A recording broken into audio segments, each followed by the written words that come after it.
really quite wonderful that we're here at the pier, because it's right down the way where Marcia's body was brought up from the river, and it's still a mystery. And I must point out there's a wonderful film by David France that was at the Tribeca Festival called The Death and Life of Marcia P. Johnson, which includes Sylvia Rivera, the two transgender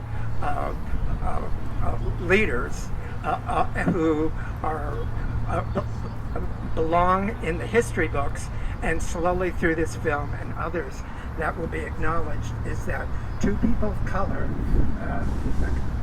street queens like I was, is that we persevered and lived our life as best we could, and through those years of transition is that we were looked upon as an embarrassment to the LGBT community. They wanted to put, we are like everyone else, we passing for straight, and that we were not to be seen. And in the parade or march in June, they thought that the press always picked up on the drag queens, and they were not representative or the expression of what the community was.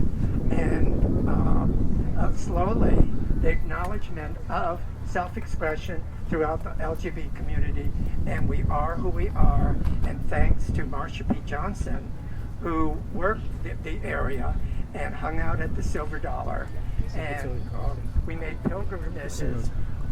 The West Side Highway was still up. It was dirty and filthy, and on the highway, it was blocked by like a great wall because the piers were blocked off. The only pier that was standing was there that had a little ship, and that was our little piece of the world. You had to cross under the West Side Highway, and you can meet other gay people, especially on the weekend, and that was a little piece of ours that belonged exclusively to us, and that there were many memories, and that the diminishing circle, especially of people of color who have survived AIDS and are still here to voice their history, is that sometimes I come down here on a weekend, and sometimes I see an older person who is looking at the clouds and the people, and it gives me a great satisfaction to ask, excuse me, were you part of our community way back when? And they would say, we can't get downtown anymore, but I remember when this territory was ours, when it peaked with playing of the boom boxes and our dancing our community, and we didn't have suburbia taking over the West Village, and that, as Marcia P. Johnson would say, pay it no mind, is they would ignore us. They didn't want to mix with people of color down here, and they didn't want this. This wasn't real estate. But after the West Side Highway was down, and little by little, city fathers and the real estate, is that this was a destination, and as you can tell, today is just taking a survey of who are the people who are jogging and walking their dog and skateboarding, what have you. But progress is progress, and as long as a few of us are still here alive to tell our history and reach out, because so much of it will not be actually recorded. I will always say Marcia P. Johnson and Sylvia Rivera are the true leaders of our liberation, although they were frowned upon and ignored as an embarrassment, but they persevered with their lives and let other people express and acknowledge their sexuality, of how they wanted to live their life and continue.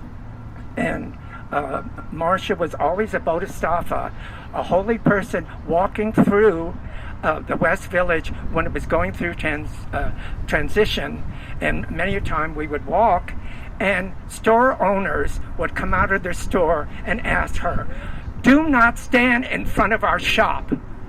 And she'd mind her own business, not get upset, and keep moving from Sheridan Square across from the cigar shop and on the way down. She was above all that toxic, nasty business, and she persevered, and she gives me and all the survivors such strength that we could carry on in our own way, and we continue.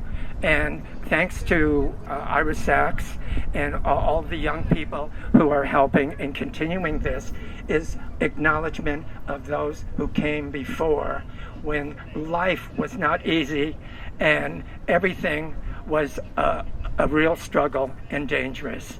Thank you so much.